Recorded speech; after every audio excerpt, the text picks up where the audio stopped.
All right, real life runners, we are in for another treat today. I have Kristi Goode on the podcast today.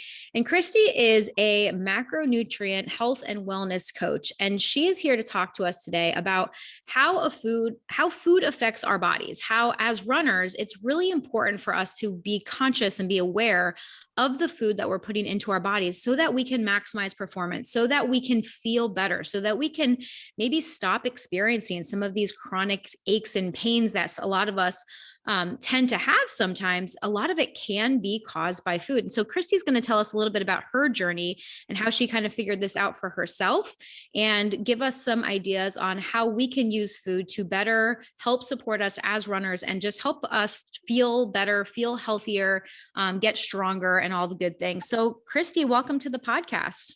Hi, thank you. I'm So glad to glad be. that I'm so glad you're here. Yeah, me too. Me too. So let's just start out by telling us a little bit about your story, okay? Who are you? What do you do? Who do you like to help? Well, my name is Kristi, of course, and I'm a registered nurse and I'm a micro nutrition coach. And I like to help. It seems like the people that are attracted to me are women over the age of 40, Okay. but I also do help men also. So I like I liken it to I like to teach people how to build their plate. And that's just come from years of me learning how to build my plate. And when I say build your plate, I mean what foods to put on your plate. Um, Mm-hmm. so I generally help women over 40 lose weight, but we've also noticed over time that most of them are decreasing their sugar cravings and they're increasing their energy along with losing weight. Mm-hmm. How I got started in my journey was it's been about 7 years ago. And I went to my primary care doctor and just said, hey, I'm just not feeling well. Something's going on. So after we did some blood work, of course, I noticed that, or she told me that my iron level was really low. And that's really what hit the button for me because I don't really like to take a lot of medications unless they're absolutely necessary. I try to avoid that. So I turned to food and I tried to research and figure out how food could help me fix my iron level because I knew there were some more iron rich foods that you could eat. So I started delving into how I could help my iron level, is where it all began. And I looked at different diets because as we know there's multiple diets out there.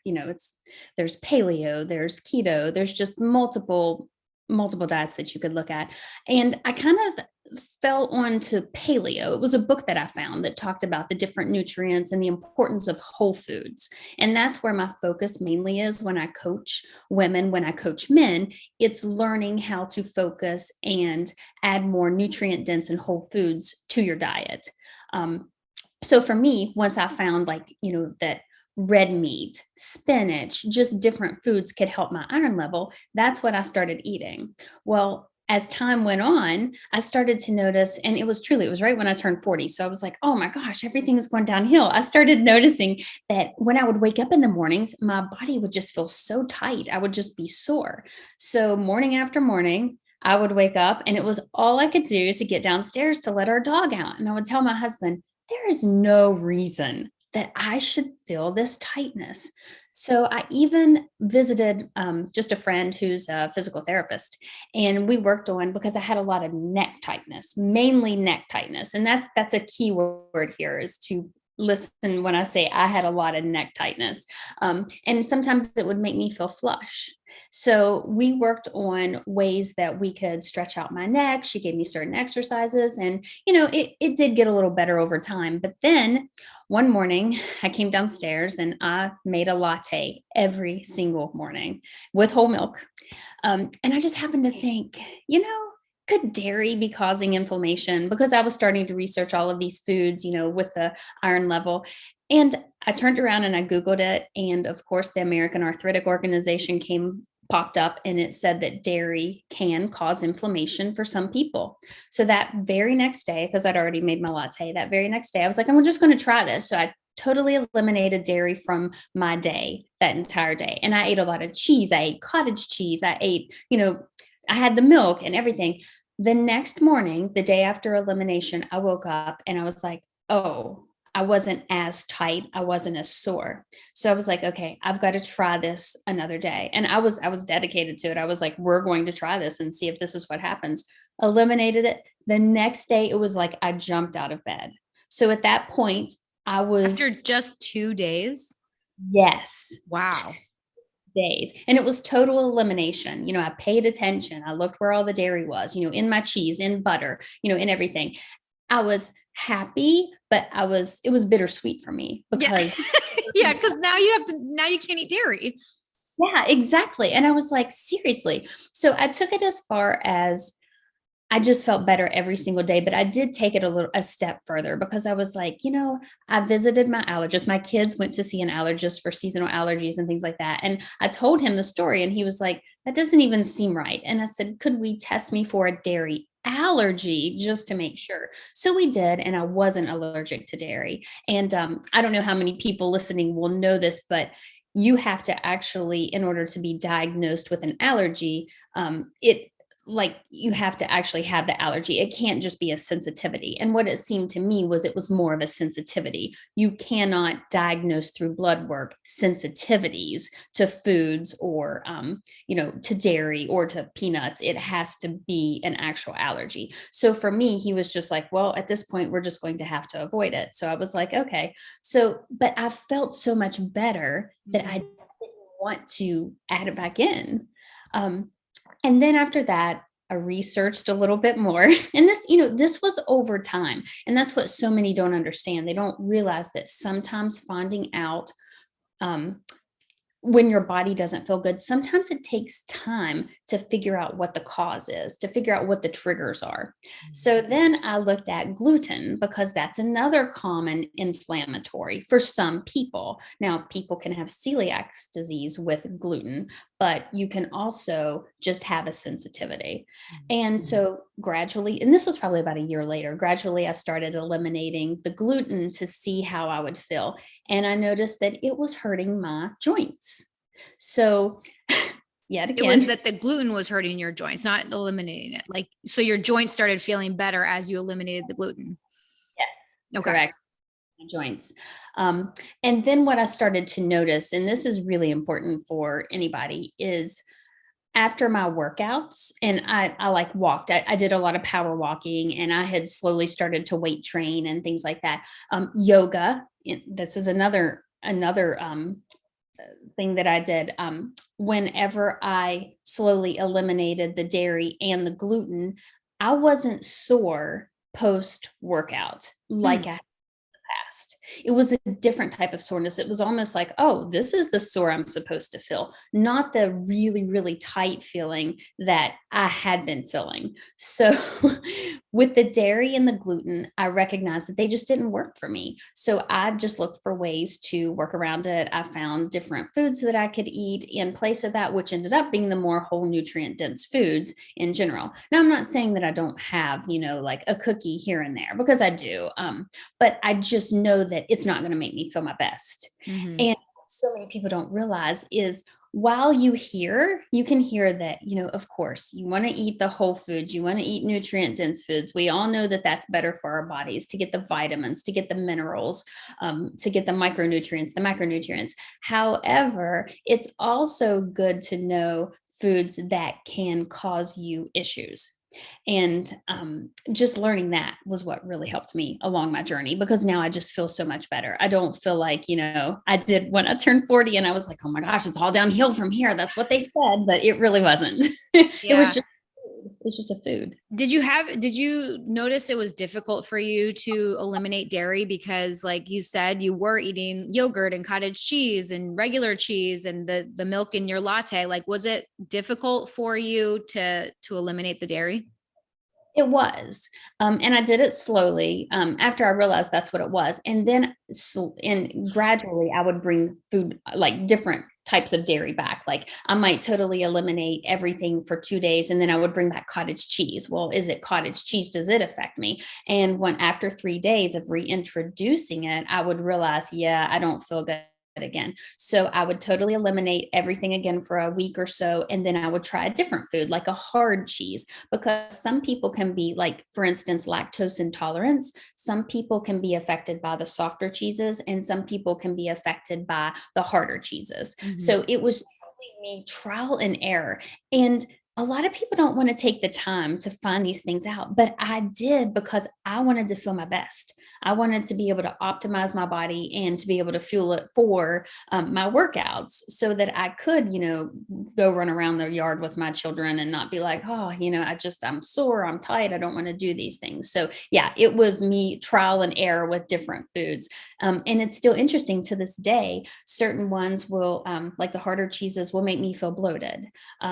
Maybe the dairy will give me or the milk, I'm sorry, will give me indigestion, or the cottage cheese just causes me to feel inflamed. So it's just different how, while it's still all one category, certain foods can make you feel differently. That's interesting. Did you try like different brands as well? Like, did you ever test out kind of like between like organic versus non-organic, or one brand versus another brand? Because as I'm sure on your journey, like when you look at the food labels, like not all food is created equal, right? Not all cottage cheese has the same ingredients or comes from the same kind of cows, or the quality of different ingredients or different brands are different.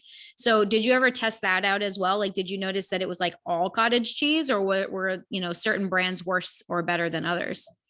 Now, that's a great question. No, it seems like it was all cottage cheese, and it really did not depend on the brand, because I did look into that, Yeah. especially organic or like more of your less processed foods. Mhm. Because, with yogurt, a lot of times there's fillers in most yogurts. Unless you're getting a plain Greek yogurt, there's going to be extra additives, extra fillers. And I recognized all of that. And the other interesting thing that most people don't know is casein, which is also a milk protein, can be found in some deli meats. Mm. So I have to be careful, because sometimes that will cause bloating. So I have to look for, like, Applegate Farms is a great brand for me. It does not bother me. Pepperoni, certain brands will bother me. So I just have to be careful and watch for casein as an additive. So it's Oh, okay. Yeah. So did you notice a difference like between organic and non-organic for like anything? no, No. not for me. But honestly, yeah, because my husband and I, we were trying the organic. There was an organic brand of milk that we tried, and we tried that. I even tried lactose free milk, thinking Yeah. maybe this is a lactose issue, but it wasn't. It was truly, it's a milk protein issue that Okay. bothers. Yeah, that's really interesting. And I think that it's important what you said. I want to kind of go back to what you said earlier, because you had said that, and I totally resonate with this, like how it is a process, right? It takes time to eliminate certain things and then add them back in. And there's a lot of debate out there of like whether or not elimination diets are good or bad, or like people like to put labels on everything, which I don't really agree with. I don't really like to label anything as good or bad. I believe that we need to find what works best for us, right? Like, and what works best for our individual bodies. And that's really what I'm hearing you say here.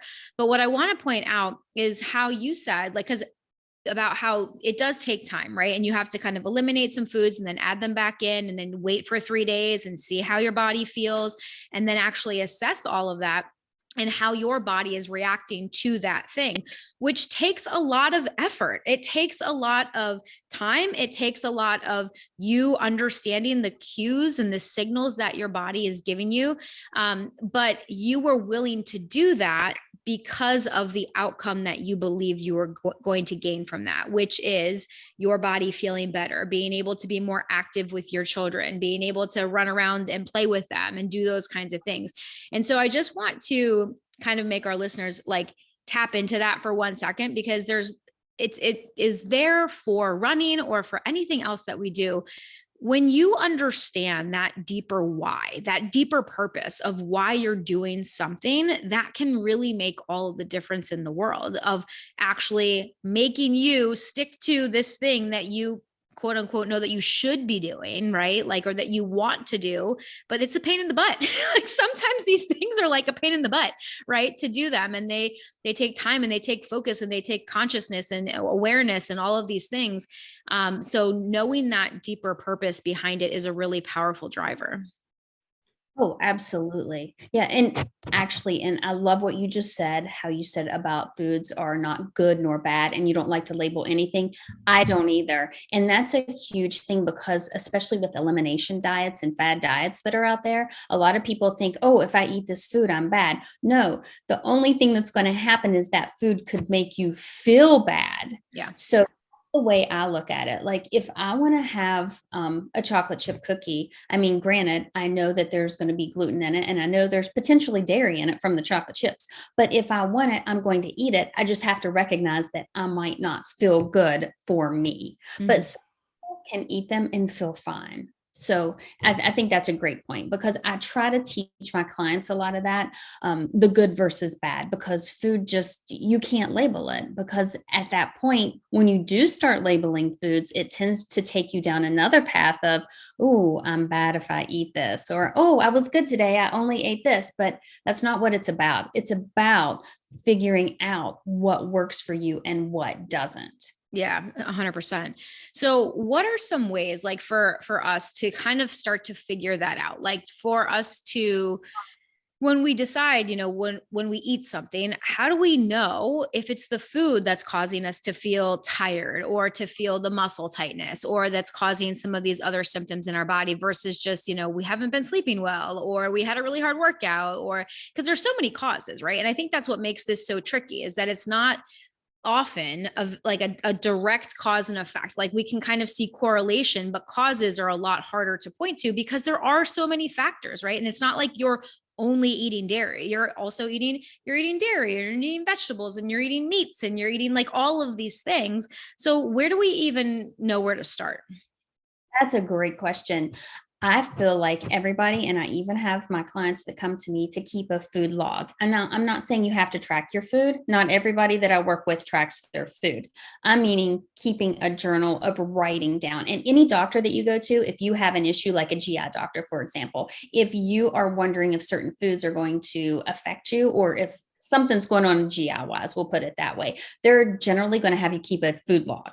So I always have people write down what they're eating, whether it's on a piece of notebook paper, it doesn't matter. Just kind of keep a journal of what it is. You don't have to weigh it, you don't have to do all of that.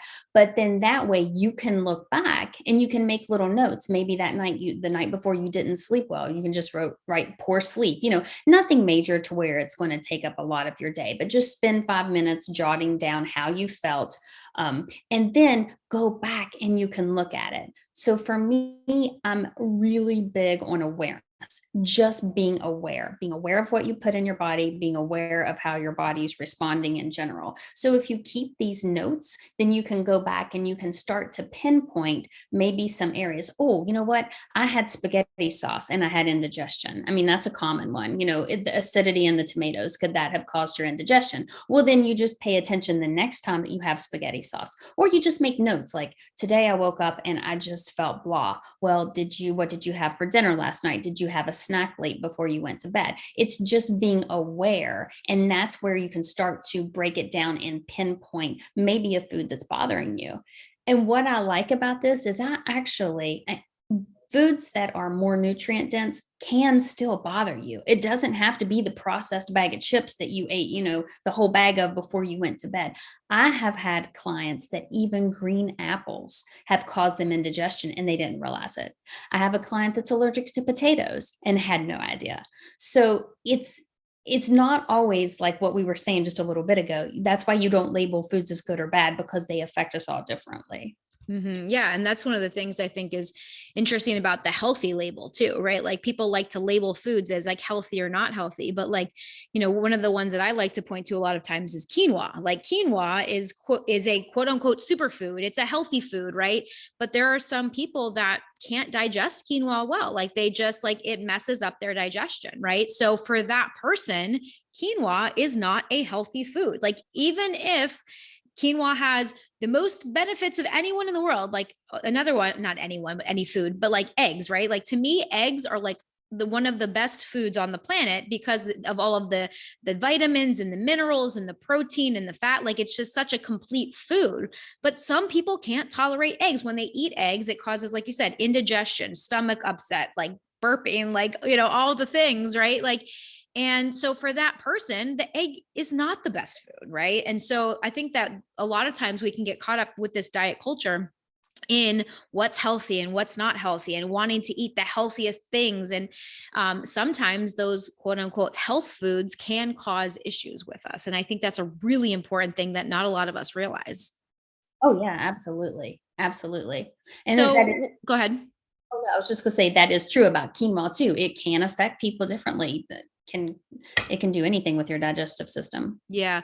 So what I'm hearing you say then is like when we start taking, if we decide we're going to try to figure this out for ourselves, okay, step number one is awareness. So step number one is writing down the foods that we're eating and also how we're feeling at any given point in the day, right?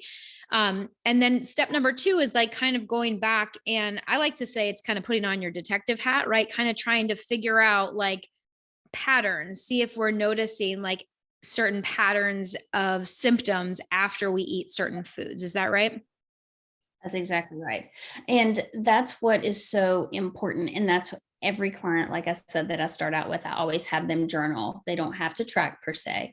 Just because I do macro counting and I have some people that like to track their macros in particular, but this is truly just keeping a food log. And Mhm. so you can go back and you can pinpoint those areas. Okay, And so what if we find something then? Like if we go back and we find that, like we'll take the example that you use, like after you eat pasta with red sauce, you notice that you've got indigestion. What's the next step from there?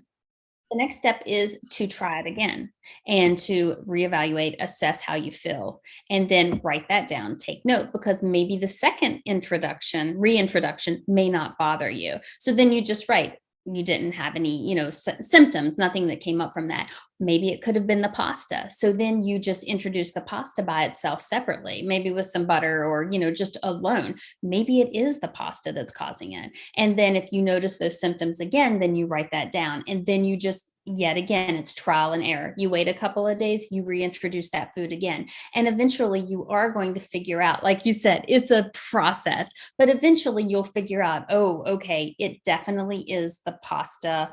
It's not the tomato sauce.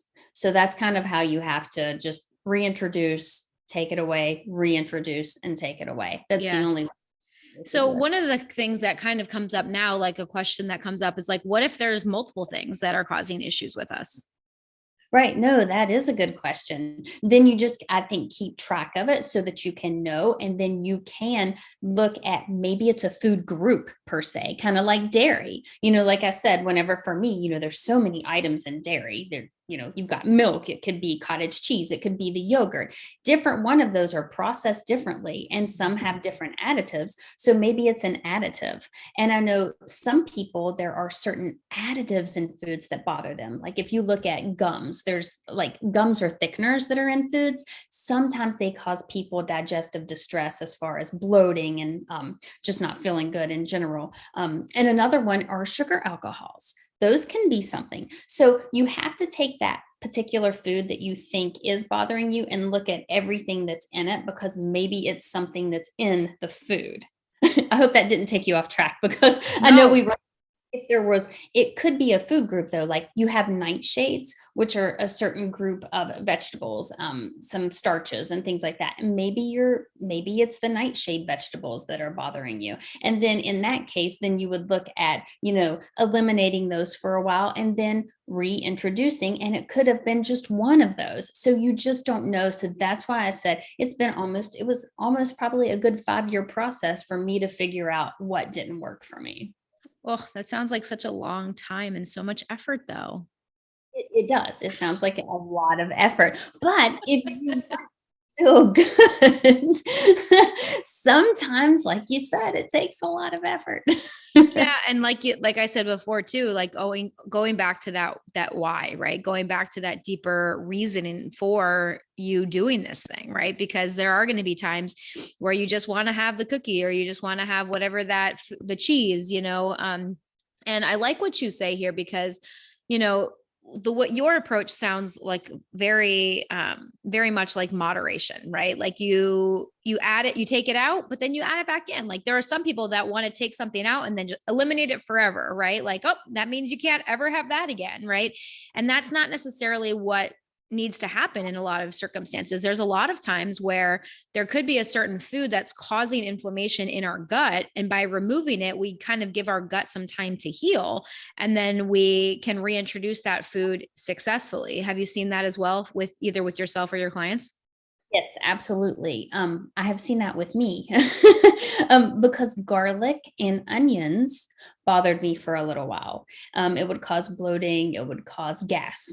So I eliminated it for a while, like several months, and I just kind of watched. Now, not garlic powder, I'm talking fresh onions and fresh garlic. And I've noticed here lately, I can add those back in. Like, for example, at a Mexican restaurant, having fajitas, or even here making fajitas with peppers and onions, they don't bother me as much as they used to. Now, I don't eat them every day, but I know when I want them that they don't tend to bother me. But if I had it every single day, or 3 or 4 days in a row, maybe it would bother me. But before, it was anytime I ate it, it would bother me. So I would have to just like let my gut heal for a little while. Mm-hmm. So what? Okay, so for runners, like specifically, like why is this something that should really think about and worry about as runners? I mean, I think that everybody's going to kind of get what they are hearing from this episode, but what would you say would be like one of the main things that one of the main reasons we would want to even start to look at this?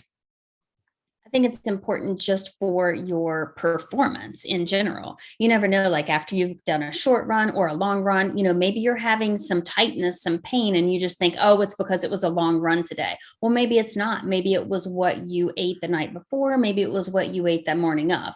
And when you look at like things that usually runners eat, like oatmeal, or you're going to eat more carb sources, maybe you want to reevaluate that and look and see, hey, is the oatmeal causing me to have inflammation after my run? Or maybe it is that dairy. But it's just one of those things to look at so that you can perform better. You can have that more optimal performance at the end of the day. So that's why I think it's important for anybody, but especially people who do like a lot of lifting, especially people who like runners, for example. I mean, you definitely do need to look at that because it can benefit you in the long run.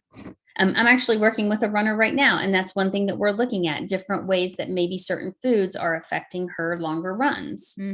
Yeah. Yeah. And I think that like the one thing too that comes to mind for me is like a lot of runners, especially when they're training for races or those kinds of things, they're so focused on race nutrition, right? They're so focused on what they eat before, during, and after a run for optimizing their performance. But a lot of times, what people kind of neglect is their overall eating and how much of a role that plays. If you're and like we always tell people, like if you're eating like crap 80% of the time, then whatever you do during a run isn't really going to matter that much, right? Like it's important. And that's where I think we speak more to your nutrient dense foods. Like when you were talking about really focusing on getting more whole foods and more nutrient dense foods, what should we kind of be focusing on there as runners? Like, how do we know if we're eating a nutrient dense diet? You want to look at, as far as a nutrient dense diet, it's one that's pretty much like your proteins, like your chickens, your lean meats, pork, beef, tuna. Those are going to be, and foods that aren't processed, meaning when you look at a package, if it has less than 5 ingredients, that's going to be more of a whole food in the whole food form. But anything that comes from the ground directly, like your potatoes, your vegetables, your fruits, you want to look at using those types of foods because they are not processed at all unless they come in a can or a box. And that's when you're going to find more processed foods. However, there are some that aren't as processed. As we've gone along throughout the years, we found better products, like pastas, for example. That's a really good one. Now you have pastas that are made with beans, and they just have less additives in them. And that's what's going to make you feel better overall. But yet again, it's one of those things you have to test, because maybe regular pasta is fine with you, but maybe it's not.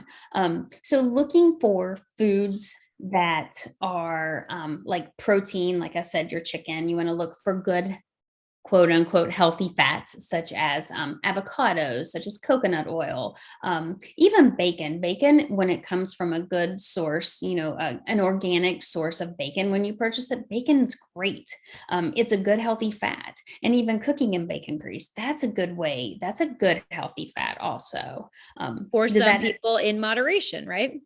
Right, exactly right. You don't want to like eat a whole pound of bacon, but a couple pieces here, and cooking in the bacon grease, it's not going to affect you. So when I talk about nutrient dense foods, that's what I'm talking about.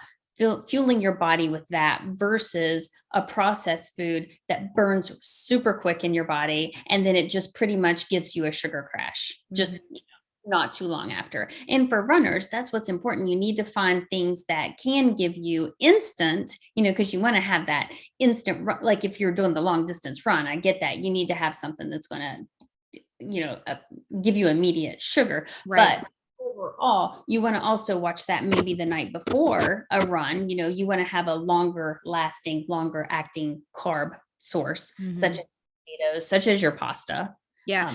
And I think that's important because it is different. And that's one of the things that maybe not a lot of runners understand, especially when they get into this whole food, nutrient dense type of eating and journey, is like, they think like, okay, I need to eliminate all processed sugars and all processed foods and only eat whole foods. And that's not what we're talking about here. Like it's important to have all of these things in a balance in your life, right? Like eating the majority of your food as this nutrient dense. But like Kristi was saying here, as runners, we also need that fast acting sugar for our runs, especially on our long runs, right? And so that's why a lot of the sports nutrition that you see, whether it's drinks or gels or chews or all these things, are very processed, highly processed sugars, that because that energy is now immediately available for our bodies to use.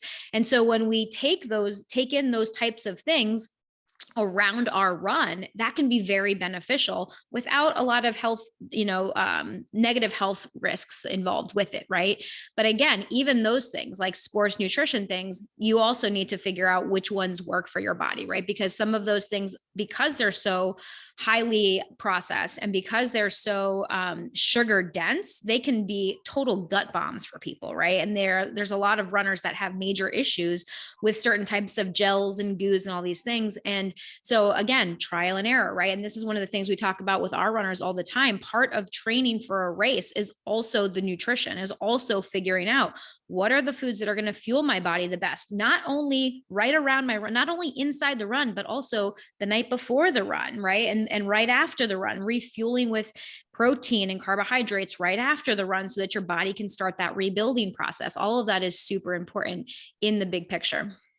Oh, absolutely. Absolutely. It is. And even like you said, even for training purposes, like during the week, training up for in the time for a race, you want to feel good. You want to see how you can optimize that run, even, as you're training. That's going to be important for you. And that's the time that you can also pick up on, hey, this is bothering me. Hey, that chew or the gum, like the Gatorade chews, sometimes those bother people just from like not inflammation, but from bloating and gas. Those can definitely really wreak havoc on your stomach. Yeah, for sure.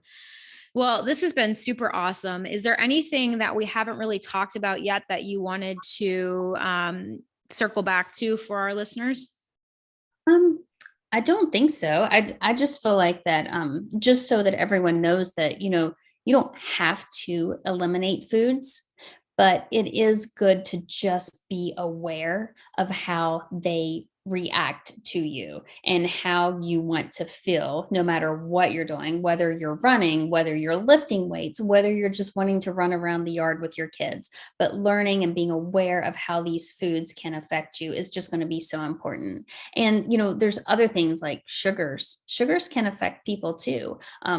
So just learning how to optimize, your body and fuel it properly is going to be just beneficial in the long run. It's also going to help teach your kids, what's important and, how to choose those nutrient dense foods. But also another rule that I like to live by is what's called the 80-20 rule, where 80% of the time you are fueling your body with those nutrient dense foods that work for you. And then 20% of the time, it's okay, to have the piece of chocolate cake. It's okay to have the cookie. It's okay when I go to Starbucks and I have a mocha.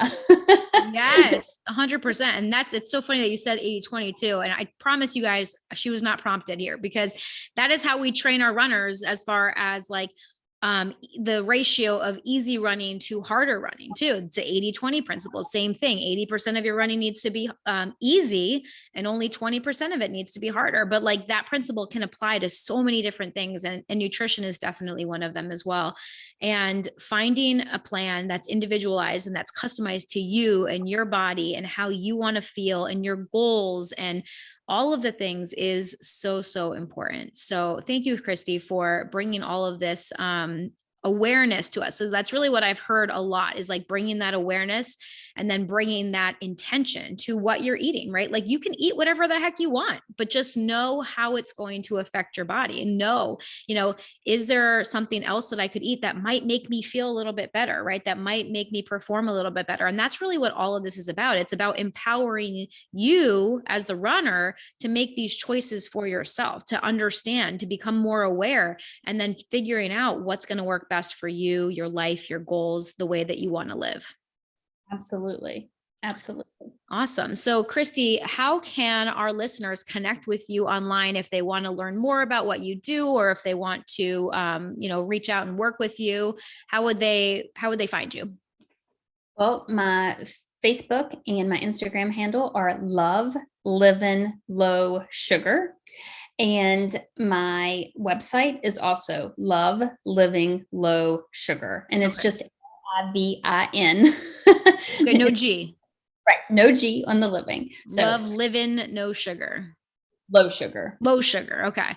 All right. Awesome. And we'll put all those links in the show notes for you guys, of course, as well. So if you're out on the run, or if you're driving right now, you can just go to our show notes page over at realliferunners.com, click on podcasts in the top right corner, and we'll have all that information for you guys in the show notes. So Kristi, thank you so much for coming on and for enlightening us to a lot of these nutrition issues that face a lot of us as runners, and helping us to just learn ways to continue for us to feel better, to run better, and just to live a life that we absolutely love to live. So thank you. You're welcome. Thank you.